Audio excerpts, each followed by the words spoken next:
What's up, loungers? I hope everybody is doing as great as I am this evening. Shout out to y'all for coming in the building.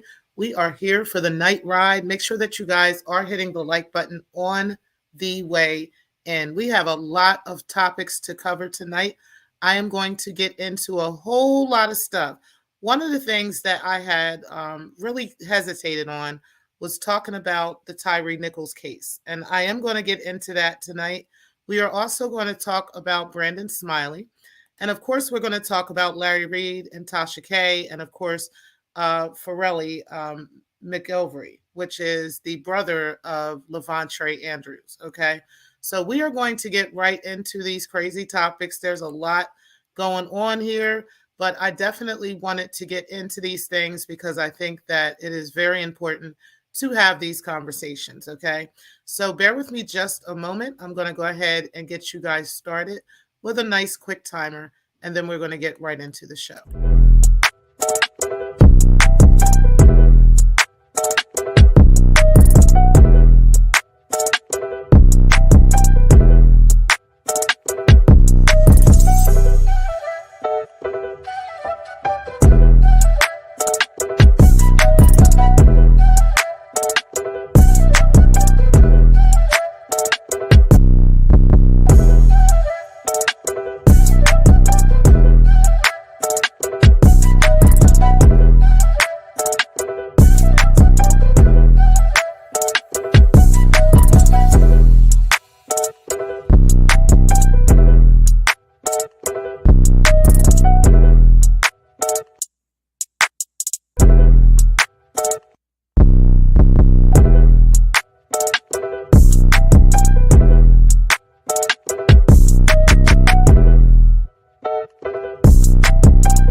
All right, guys, welcome to the show. So we're going to start with Brandon Smiley. Rest in peace to him.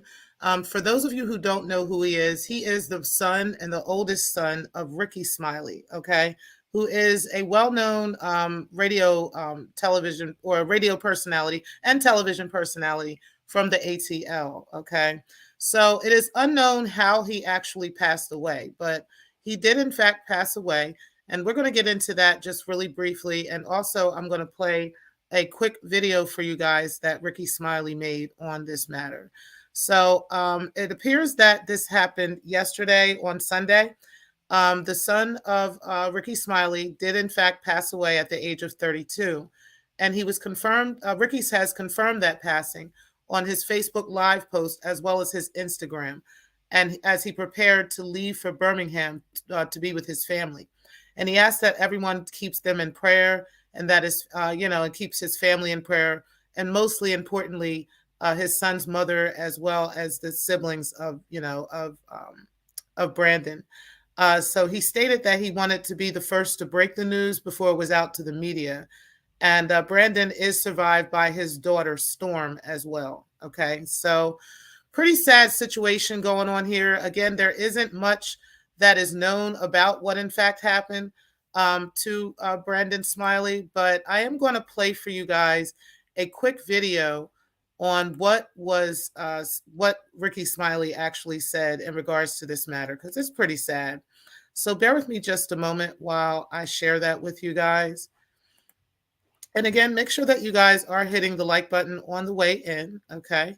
Make sure that you also hit the subscribe and also that you are sharing, and also hit that notification bell so that you always know when we are in fact live. Okay.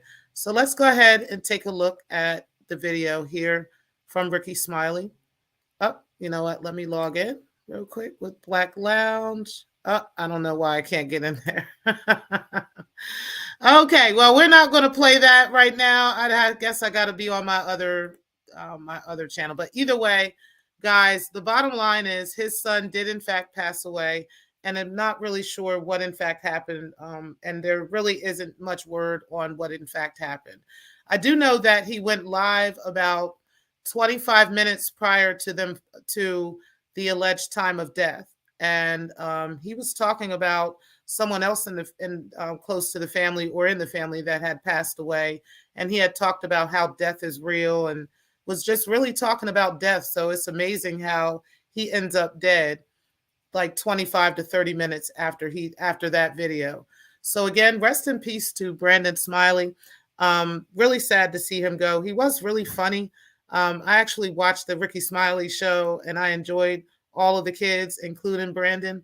But he was pretty funny and I really did enjoy him. But for him to be so young and to pass away so young is crazy.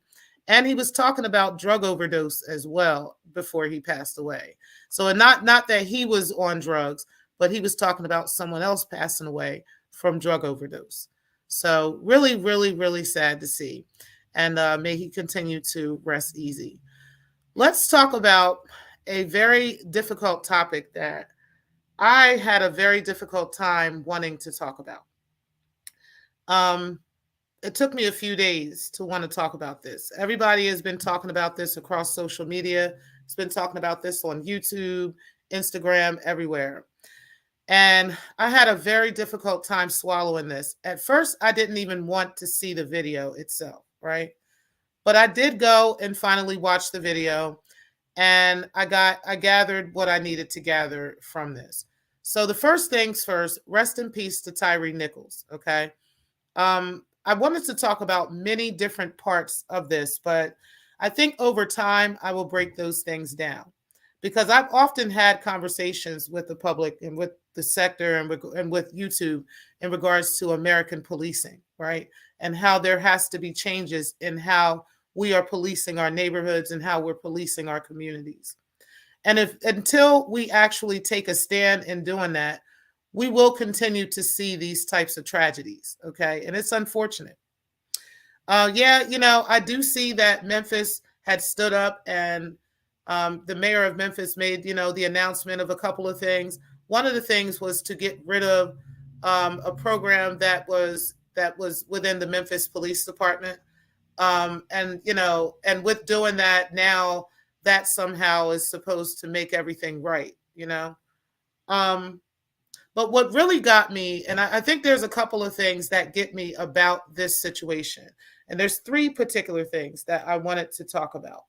One was how fast these cops were apprehended, how quickly they were released and suspended, then fired, and then apprehended, and then charged. Okay. So that kind of literally set the precedent for exactly how this will need to happen from here on out in American policing and how police are handled when it comes to crimes like this. Okay. Because let's not pretend that we haven't seen just as bad of crimes or worse crimes from police, victimizing Black men. Okay. Now, another thing that got me was how comfortable these cops seemed on video. Okay. I think that was probably one of the worst parts about this was after all this stuff that we have seen, after the George Floyds, after the everything else that we have seen, how comfortable these cops still are behaving this way. Okay. That is a major problem. And it speaks volumes to the police academies, like I've said. It has nothing to do with necessarily these elite units and all these other things that they're to the public saying, yeah, we're going to break down. Like, this is deep seated within the policing community. This type of behavior is deep-seated behavior within the policing community. It doesn't matter whether you're black, white, Hispanic, any of that stuff. If you are a cop in law enforcement, and I'm not saying this is all the cops in the world, this is all the cops in the community. No, I'm not saying that. But if you are in law enforcement, you are open and subject to this type of behavior because this is what's clearly encouraged within that community, because we have seen it too often. Not only just, in this situation, but let's talk about, the other situation, Sandra Bland. Let's talk about, everybody else who this has happened to. Let's talk about Michael Brown. Let's talk about everybody in this situation where a cop was roguely behaving. And for some reason, right, folks, right loungers, black loungers, for some reason, these particular cops, except the white one, let's minus him for a second. These particular cops have managed to be charged, not only, suspended and then removed from their positions, but then charged with actual capital murder. And, they're facing these charges and in prison in less than 30 days. Is it really so because they are just black? You understand? It's almost like a psyop, It almost feels like that. Like, a psychological operation on the people. Like, we have seen, all these white police doing these types of things to black people. And we've protested and fought and fought and fought and fought. And now all of a sudden we've got these black police on video behaving in the same ways, if not worse, in some cases. And these cops are immediately taken care of, immediately apprehended, immediately charged. Well, fortunately and hopefully, they have set a precedent now at this point, because now this is the bar that will have to be reached when it comes to the discipline of American police for their behavior towards black men. Now we have a precedent and a bar set. Now we expect you to charge cops just as fast, to put them in jail just as fast. I mean, it may sound like, I'm just dreaming, right? But think about it. What are we going to do at this point?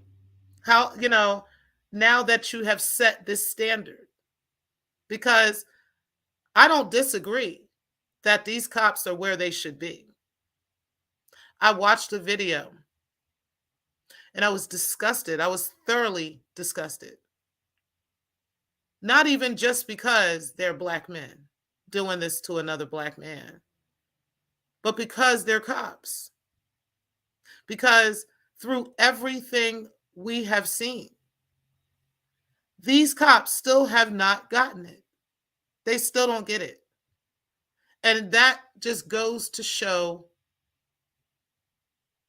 the culture of the police community, of the law enforcement community. It just goes to show, it speaks volumes about the culture of the community. Because like I said, these men were way too comfortable with this behavior. I'm talking about kicking this dude in the face, dragging him all across the place and all tasing him and doing, it was crazy. It was like overkill crazy. And this went on for an hour and something.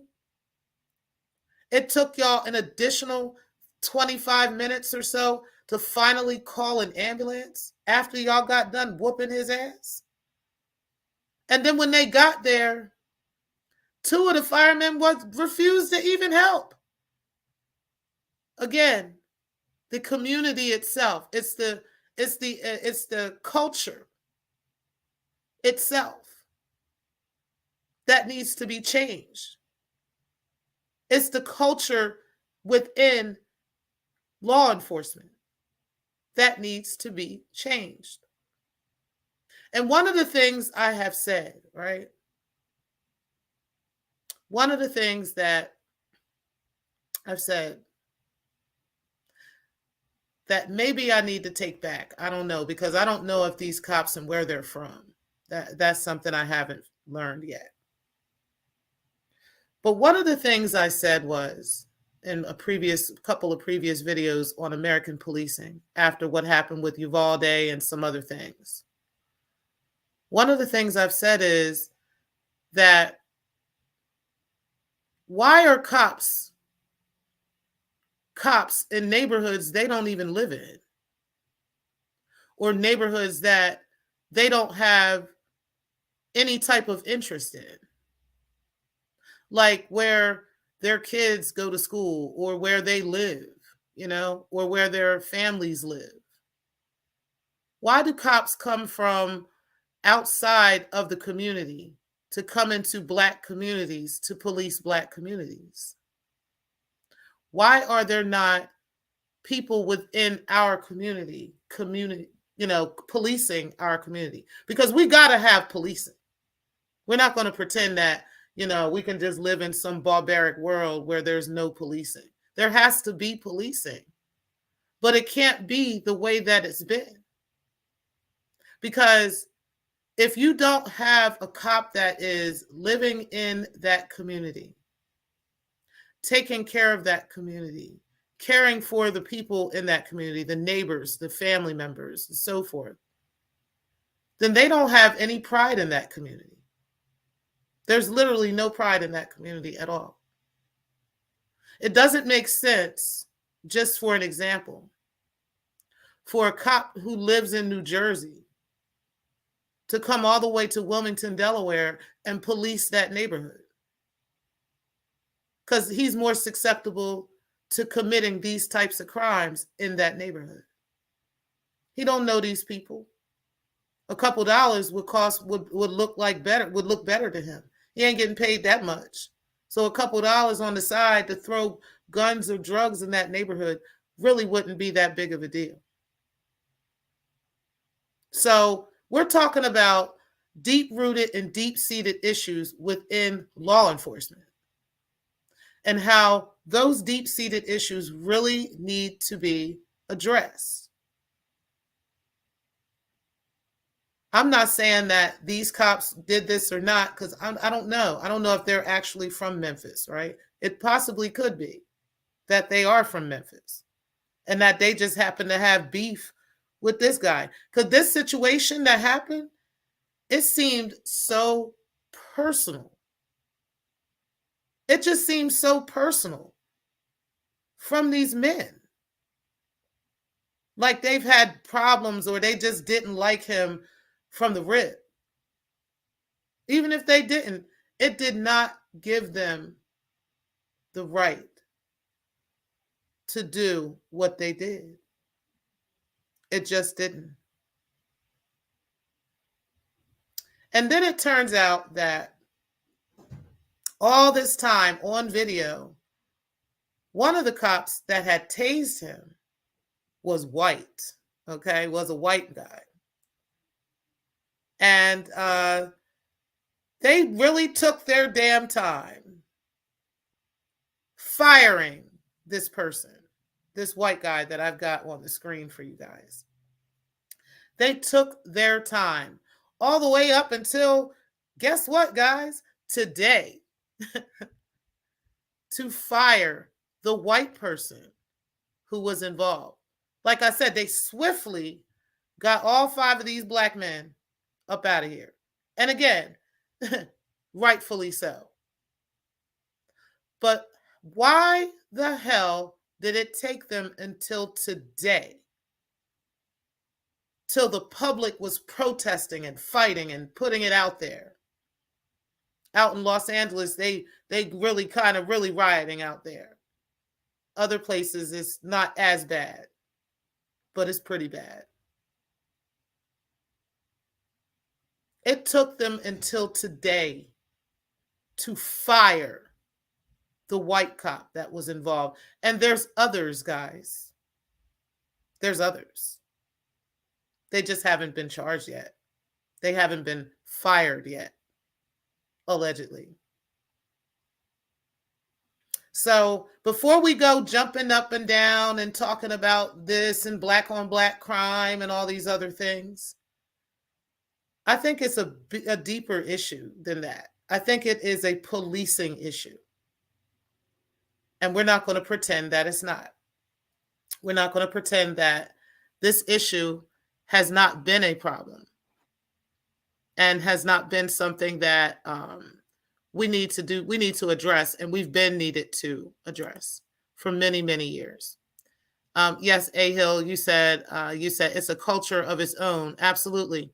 It's a damn shame how how this has happened, and how in the American policing system, it is literally its own culture. It has its own value systems or devalued systems, right? Devalued systems, It's just really sad what we've seen with that. You said traffic stop in the middle of the street, car boxed in. Yeah, that's how they did that. Jumped out the car, and you see them all on body cams, all on their different body cam views, and how this was. And there's nothing there. None of the angles can justify anything that they've done. Nothing. There was nothing this man was doing. And then for him to die 3 days later, like, good God, good Lord. And he was calling his mom. He was only like 100 feet from his house, trying to call his mom. She didn't hear him. That is just heartbreaking. It really is. But again, rest in peace to Tyre Nichols. Guys, continue to pray for the family in this situation. Pray for his mom and for her strength. And, may justice be served in this situation for every single cop that was involved in this. And again, we need to start thinking heavily and deeply about changing how we are policing our communities, which does not mean, guys, that we just jump up and just start, become vigilantes. What it means is we need to start talking about building healthy communities, actually sitting down and having conversations with other families, and buying land and creating homesteads and creating communities, farming communities, and so forth.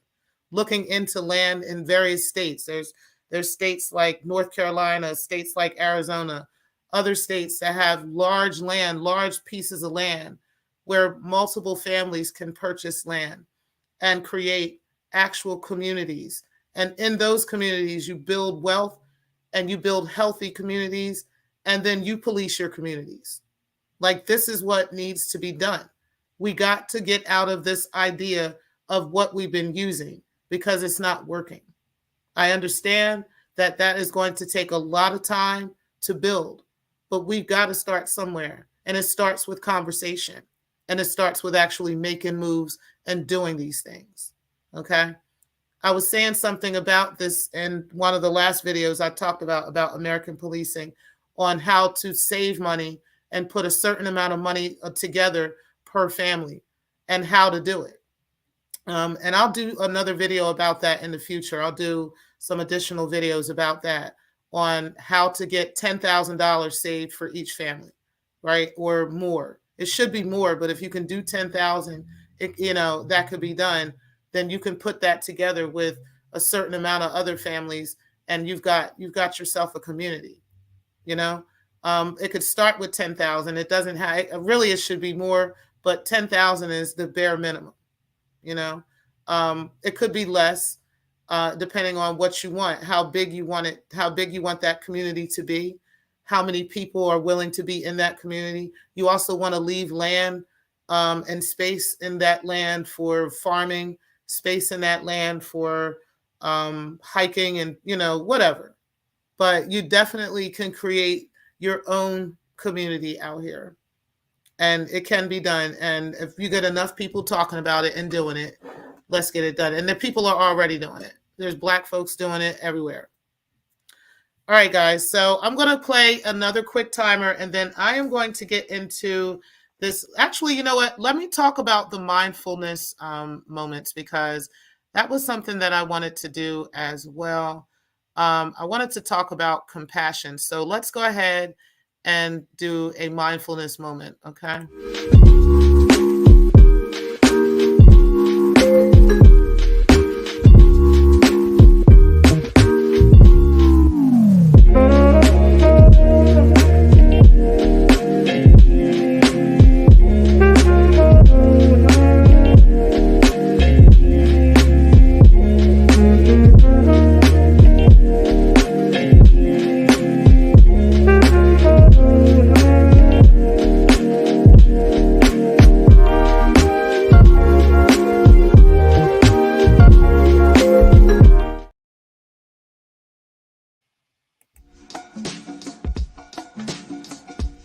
Okay, guys, so listen to this whole thing here. There really is an importance of compassion, okay? And I definitely wanted to talk about having compassion and why it is so important to have it and to show compassion at all times, okay? Now, it's pretty easy to say, especially if somebody really irritates you, why you don't want to have compassion. Okay, it's very understandable.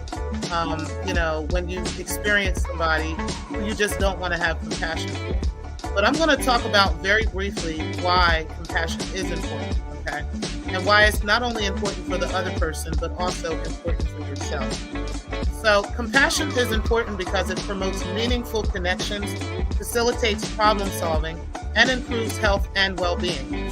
Compassion at its core is about putting aside judgment and refusing to turn away from challenging situations. It's about understanding the struggles of another person and wanting to help. Humans thrive in communities. We are meant to be social. And compassion is a critical tool in creating strong connections and building relationships. By truly understanding and caring about what others are experiencing, you become better able to respond in helpful ways. Compassion can help you approach situations with kindness and interest, an approach that creates trust. From that strong foundation, lasting relationships can be built and potential problems can be tackled together. Compassion is shown to help improve health and wellness, to help improve health and wellness because of its ability to drive meaningful interaction.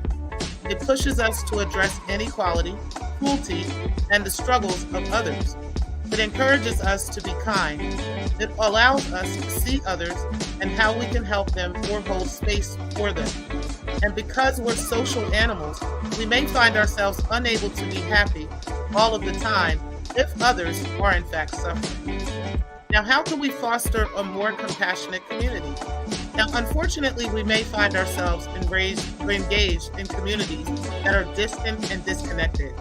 We may see that those around us suffering and turn a blind eye because we don't know how to help. Yes, large issues like mental illness seem daunting, but the first step is to acknowledge that they exist.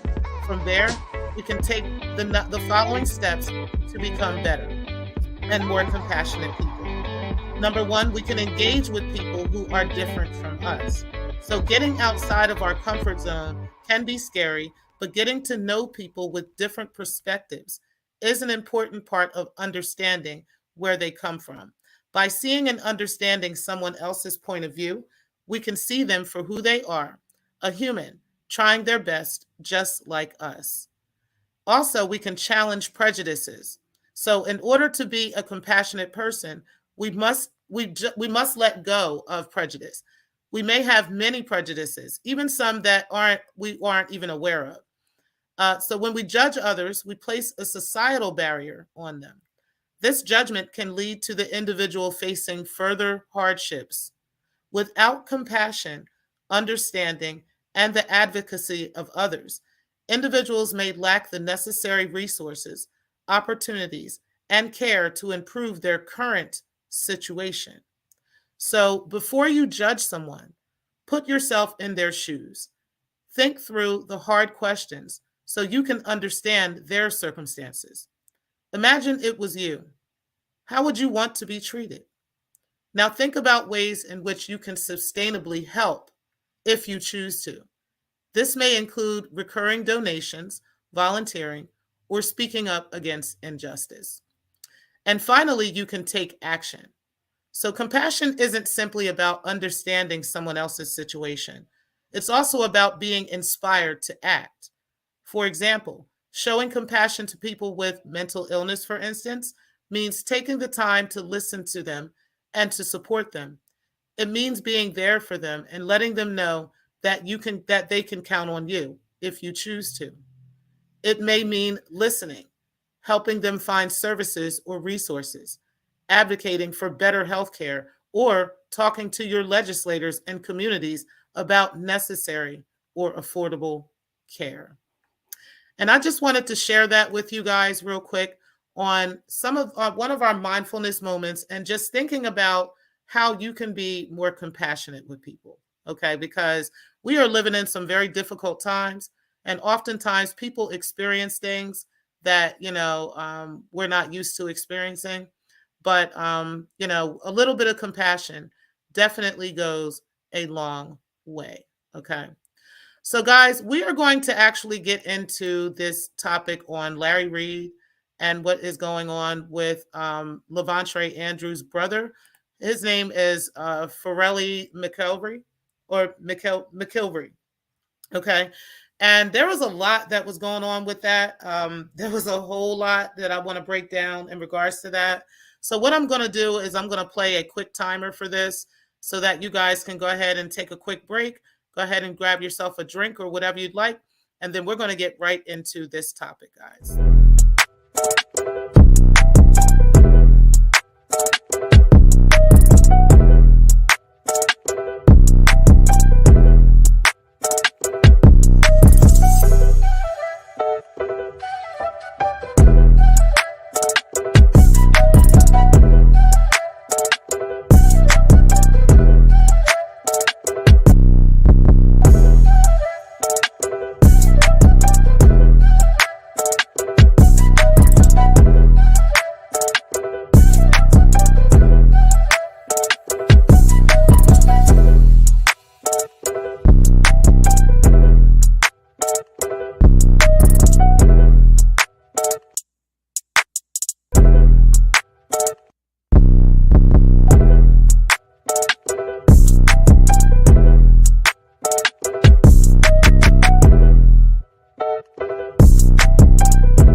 All right, guys. Okay, make sure that you guys are hitting the like button on the way in here. Truly appreciate you guys that are in the clouds. We are going to get right into this topic here because I did listen. As you guys know, I am subscribed with Tasha K's app, and I did listen in on the conversation with Farrelly McIlvery, which is Lavontraye Andrews' brother. Lavontraye Andrews is the man who is one of the men who is accusing Larry Reid of M-word him when he was a child, when he was a teenager. Okay.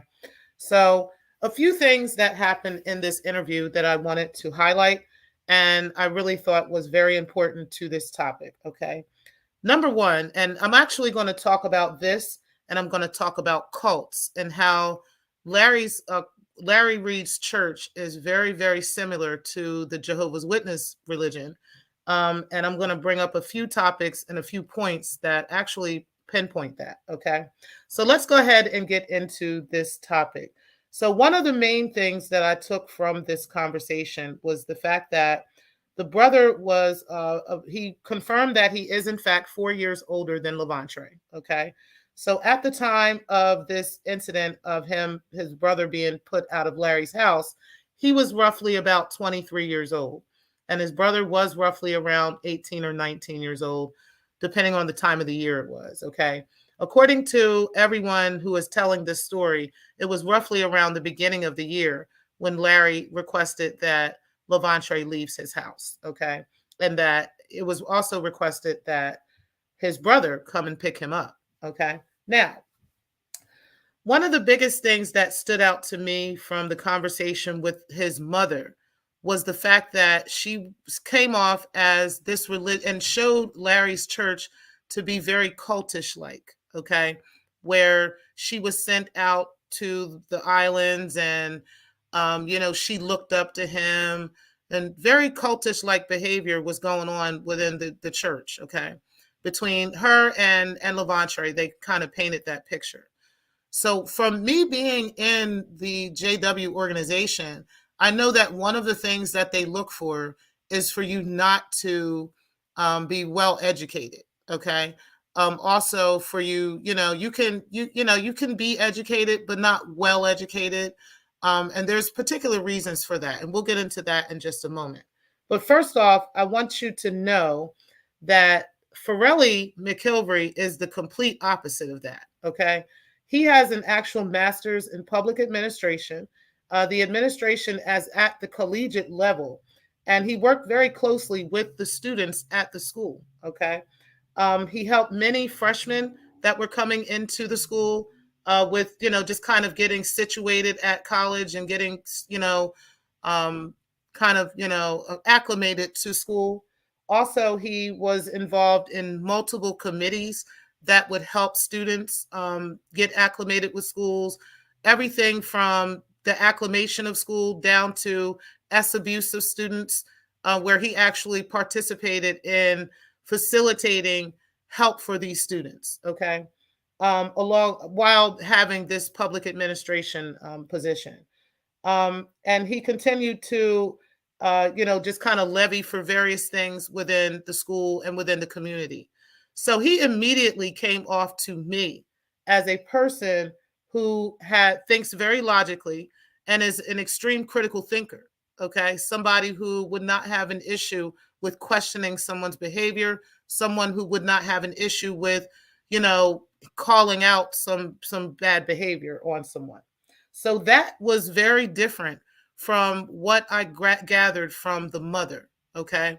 And that even made Tasha a little bit different. Like her stature was even a little different. And I'm sure you guys will see that sometime this week, where she'll actually release the video itself to the public. But Tasha basically even, the way she talked to him was on a different stature. And it's not that she treated anybody else different. It was just the way the conversation was. It was a very intelligent conversation. So big ups to her for that. Big ups to the actual interview and the interviewee themselves. Okay. So let's go ahead and get into some of the things that he said. Now, what he talked about was the church and homosexuality. Okay. He actually made it very clear that he is an openly gay man. Okay. He made that very clear. And he made it clear that, he didn't think his brother was. Okay. So he went back to 2009, where I told you guys at the time he was about 23. He said that he was graduating from undergraduate school right then around that time. And he had gotten his first apartment, and he had gotten a call from a man named Buddha. Now, if you guys don't know who Buddha is somebody who was very close to Larry Reid around the 2014 time when Larry was originally doing this podcasting that he does. And he was kind of like Larry's producer in a sense. He was always kind of behind the scenes, behind the cameras, just doing things behind the scenes. That is who Vincent, aka Buddha, is. Okay. And you guys will probably hear that name be tossed around all over the place. He says that he met Buddha, and I'm not going to talk about everything he said because, again, this is Tasha's show, and this is something you guys should go and take a look at. But I'm going to bring up a few points that he brought up. So he talked about Vincent calling him, and Vincent saying, or Buddha, aka Buddha, calling him and saying, "You need to come get your brother." Okay. And he was like, like, why? He didn't understand. And he was just like, listen, your brother's out here having sex with different women and different girls and stuff like that. And I'm going to need you to come get him. So the brother found that strange, even though, like he said, he's an openly gay man. He doesn't think his brother, who was 18, almost 19 at the time, he didn't think it would be strange for his brother to be having sex with females, okay, or wanting to have sexual relations with women. He didn't see why that was such a problem to the point where he needs to be put out of the house, okay? So he ends up coming down there. He ends up meeting Vincent at some restaurant. I don't remember which restaurant it was, but they went to some restaurant, and they met up and they got to talking about the brother. So again, Vincent doubles down on this whole situation, that Lavontraye was sleeping with a young lady named Ashley, who we all know now is Lavontraye's wife, okay, his current wife. He was sleeping with Ashley, and some other stuff was going on. And it was just, to him, a typical normal teenage behavior. And he told him that. He said, well, isn't that typical normal behavior? And, he was just like, listen, he got to go. So he ended up taking his brother with him. Okay. His brother moves in with him. And somehow down the road, the brother, Lavontraye, ends up telling his brother all of the escapades that he had with Larry. Okay.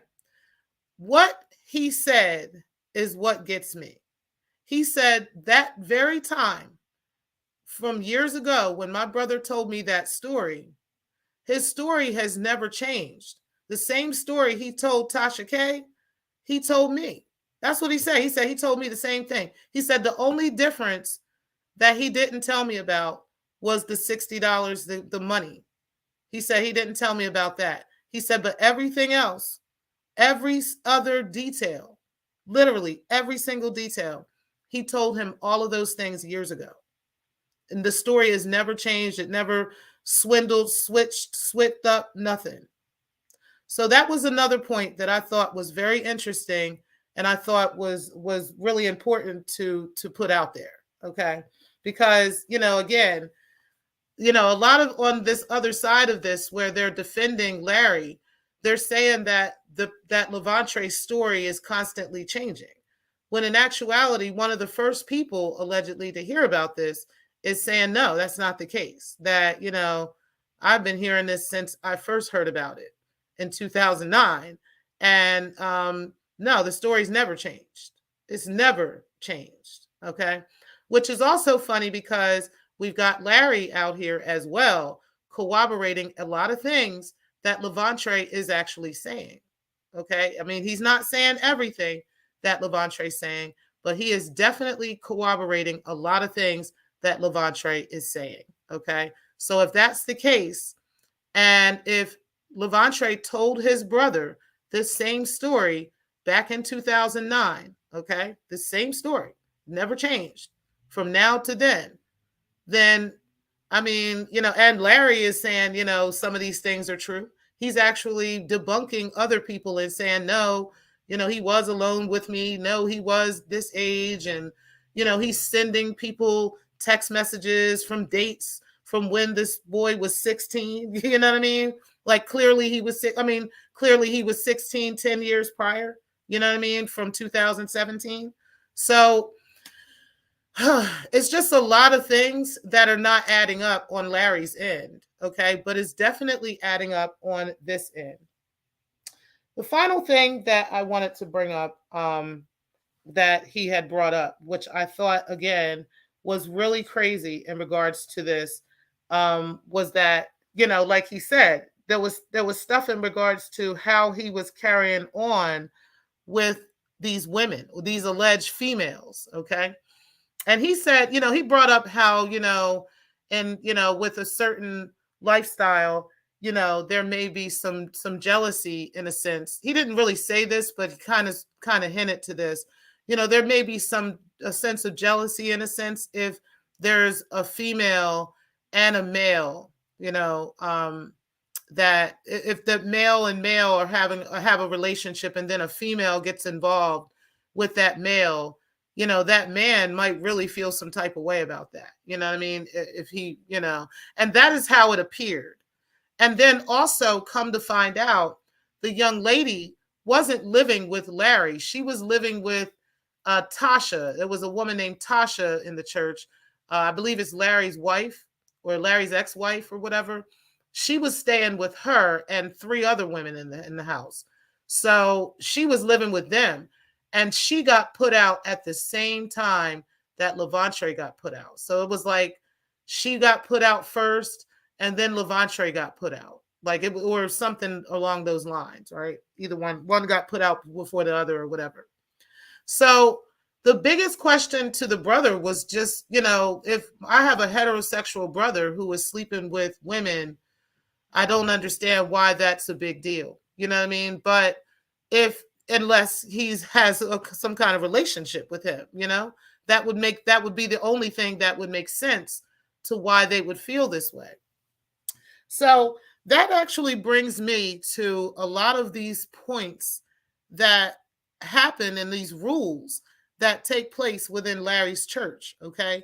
That so reminded me of cultish like behavior and the JWs. Okay. So I'm going to talk about a lot of this stuff right now. I'm going to talk about a few of these things, and then we'll go ahead and end the show from there. But I do appreciate you guys being in the clouds. Again, make sure that you guys are hitting the like button, and make sure that you guys also hit the subscribe, and make sure that you are sharing the show as well. Okay. So let's go ahead and get into this, because again, I think it's very important to understand what a cult is and understand how to recognize one. I had talked about the bite model a few weeks ago and a few months ago as well. And I'll put a link to what the bite model is in my description box so that you guys totally understand that, which is the bite model stands for behavior, information, thought, and emotional control. Okay. So again, that's the bite model. It is, let me put that in the chat for you guys. It is behavior,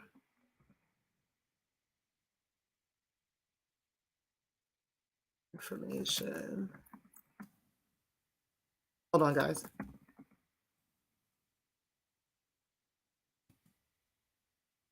Okay, so it is behavior, information, thought, and emotional control. Okay, so that is what the bite model is. And a lot of cults actually, well, most cults actually use the bite model. They don't even know that they're using it. Okay, it's actually from a man named Stephen. I can't remember his last name right now, but he came up with this idea after studying cults for some time, after doing some research and some other things. He came up with this model, and it actually does match a lot of cults. Okay. So I'm not reading from that right now. I'm actually reading from a different source. So we're going to go ahead and get into this real quick. Okay. And it's called cults, and it just basically just gives you an understanding overall of how to kind of look for cults and what to look for. So a cult is basically the deception lies at the core of mind manipulating and high demand cultic like groups and programs. Many members and supporters of these groups and movements are not generally fully aware of the extent of which they have been abused or exploited. Okay. So I do know that, like with the Jehovah's Witnesses, for instance, most Jehovah's Witnesses are not aware that it's a cult. As a matter of fact, if you tell them it's a cult, they'll laugh at you. They'll actually come up with scriptures, magazines, all types of stuff to show you, to prove that they are not a cult. Okay. But they are most definitely a cult. Don't let them fool you. Okay. Now, one of the things that that actually happens in these, and we're going to go over some of these points. That these groups are usually focused on one living leader or several leaders, okay, and whom the members seem to display like an excessive, zealous, unquestioning commitment to, okay. So with the religious organization of the Jehovah's Witnesses, the governing body is held up like the Pope is in the Catholic Church, okay. The governing body is a group of about 7 to 8 men, old ass men, okay, and they come from various backgrounds and different things. One was at war. One owned the Philip Morris company that makes your Newport cigarettes. Another one is a black man, but he don't want to be a black man. Like, there's a lot of like crap going on with the governing body, okay? But the people in the organization really worship them, okay? Like, they don't worship them. They wouldn't say that they worship them, but they absolutely hold them to a very excessive high regard, to the point where they don't question anything that these guys say, okay? So that is definitely something that was a similarity between the JWs and Larry Reid, okay? Because what I'm seeing from his followers, from his staunch followers, is exactly that type of behavior, okay? Like, no matter what you see, no matter what is displayed in your face, you're just like, nope, I'm not questioning anything, just committed, zealous, overzealous, and boom, jumping out windows with no cape, okay?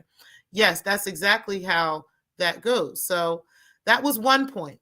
Another point was the group is generally preoccupied with bringing in new members, right? So yes, the JWs are constantly knocking on your door. They're constantly sending out, during the pandemic, they were sending letters out, all kinds of stuff, right?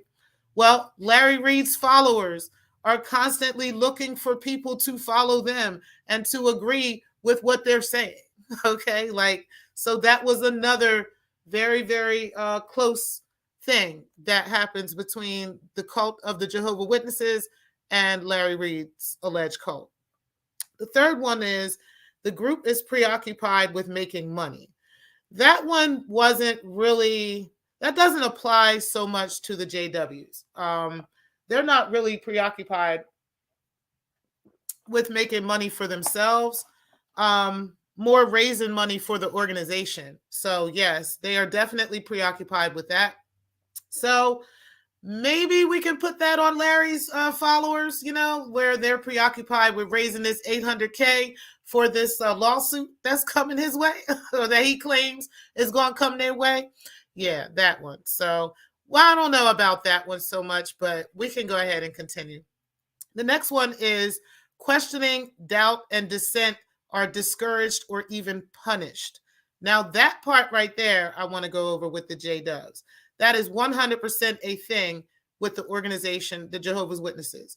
If you question the governing body, if you are caught questioning them a little bit too much, asking a little bit too much about their, you know, their doctrine, asking, you know, too many questions, you will be considered a borderline apostate, which, as you know, religious folks know, an apostate is a person who basically turns their back on God, okay, in the religious organization. Actually, apostate really just means that you turn your back on an idea, okay? That's all it means. But in the world of religion and in the world of cults, they will have you thinking that you've turned your back on God, okay? So any kind of questioning of the organization is literally treated as such. And most of the time in those churches, it's the same way. So I can't say for sure in Larry's church. All I can say is even the mom was saying like she felt like questioning your leaders was a problem, right? So I'm sure with her being that way, there were many others in that congregation the same way. Okay. And yes, so I think I can put that with them, that, you know, they have a problem with questioning, or, you know, they're actually discouraged from questioning. One of the ways that could be done as well is not only through fear of punishment, but also through fear of non-monetary value, non-monetary gain, right? So you can like threaten to not pay someone, or threaten to not help, quote unquote, someone, or withhold funds or withhold help, quote unquote, from people because they won't give their devotion to this cult. Okay. So that often happens with cults. Um, and even with the JWs, they kind of do that as well. So Larry Reid does appear to be doing that. I can't say that he's not, I can't say that he is for sure, but it definitely appears that way. That there are people that have appeared to be getting paid or getting favors for giving favor to him, you know? So that's very cultish like. And that's mentioned here. Mind numbing techniques such as meditation, chanting, speaking in tongues, denunciation sessions, debilitating work routines are used to suppress doubts about the group and its leaders. I'm going to give you guys an example of that. I'll give you two examples on both sides. So, on the Jehovah's Witness side, yes, they have very long, drawn out meetings. And if you've ever been to a Watchtower meeting or one of the public talks or something like that, it is very monotone, very, very monotone, almost as if you're being hypnotized. Okay. I had often, when I was growing up, fell asleep during the meetings. Okay. Like it was easy to fall asleep during the meetings because you literally are lulled to sleep. You're like, talk to like this. And, you know, it's like very, very lullaby-ish. Okay. So I picked up on that after learning about cults and how that works. And oftentimes I have heard some of these live streams, and I'm not going to name names, but I've heard some of these live streams that talk about Larry and try to bring up some of these points. They become very monotone and very just long and drawn out and a whole bunch of stuff, just kind of, just stuffing in the places in between. I noticed a lot of that behavior in having these conversations about Larry Reid. So, yes, it is very cultish like behavior that I've noticed with that. So let's go ahead and continue. The leadership dictates something sometimes in great detail how members should think, act, and feel. For example, members must get permission from leaders to date, change jobs, get married. Leaders may prescribe what types of clothes to wear, where to live, how to discipline children, and so forth. That is 100% a description of the Jehovah's Witnesses. They 100%, guys, listen to the organization, and they listen literally to the governing body. Okay, they are the ones that pass down all these rules. They listen to them, and they allow them to dictate how you date, who you date, when to date, whether you actually work for a particular company or not, like what type of law, like what type of profession you can have, whether you can get married, and who you can get married to. They also will jump in and talk about what you can and cannot wear. Let's talk about tight pants Tony, the governing body member who always talks about men wearing tight pants. He has a problem with that. And women should wear dresses that are below their knees. That is 100% a thing in the Kingdom Hall and in the organization. They really have a problem. Like I said, governing body member Tony Morris, who is a family member of the Philip Morris Company, who makes your Newports and your Black and Miles. Yeah, him. He has a problem with men wearing tight pants. Why he's paying attention to their pants, that's another question.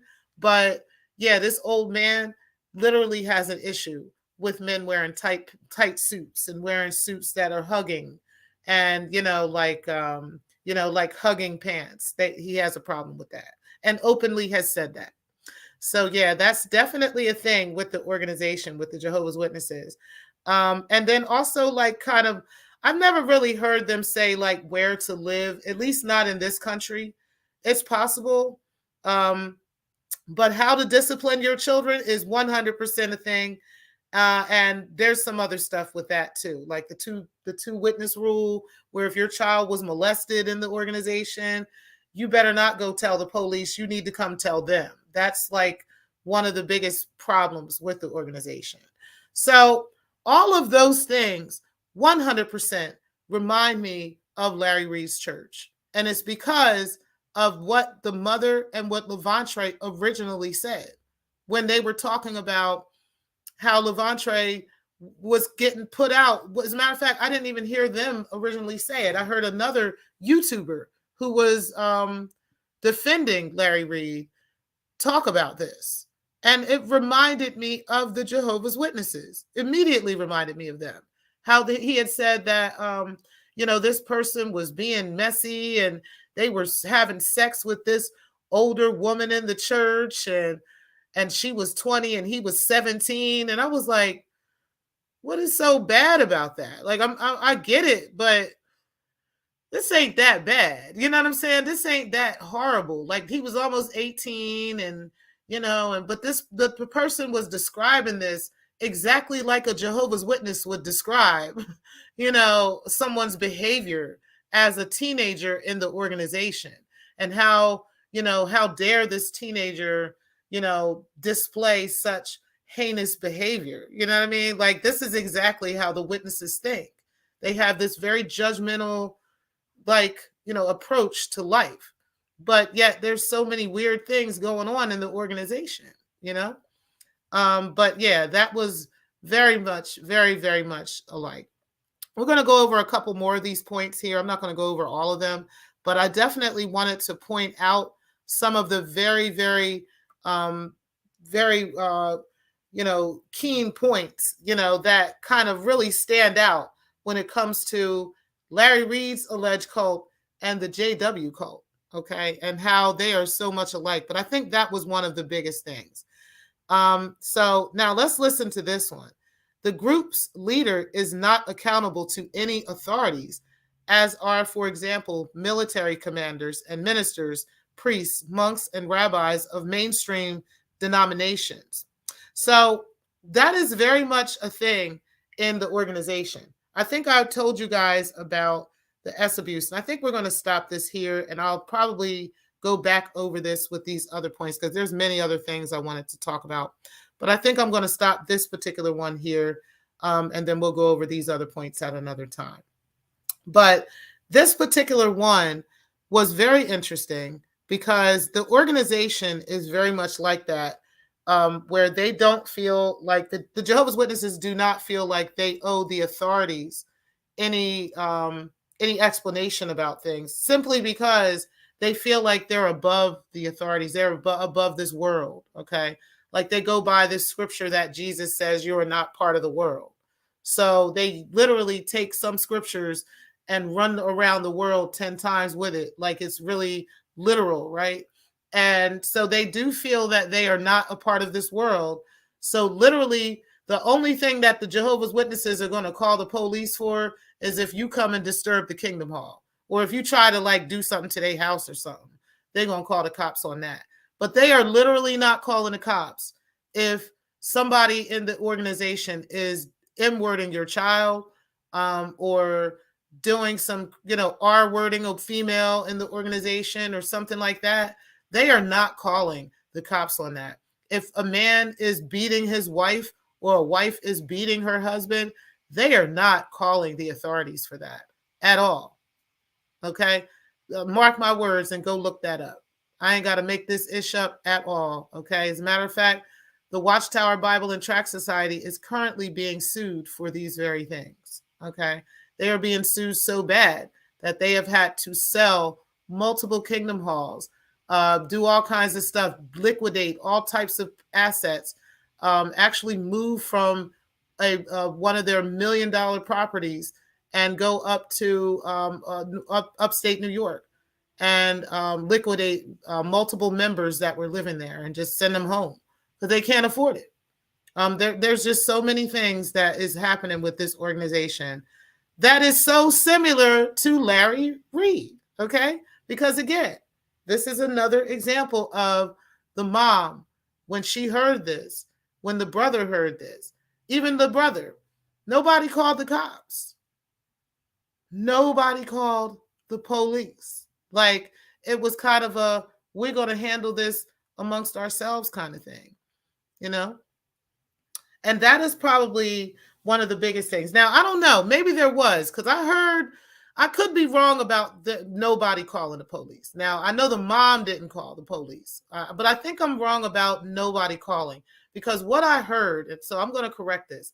What I did hear, I just haven't heard this quite yet, is that there is a receipt of an actual police report, okay, and that there was a police report made. I don't know yet. I haven't seen the police report yet. I'm looking forward to seeing it if it is there and if it does exist. But definitely wanted to talk about all these things.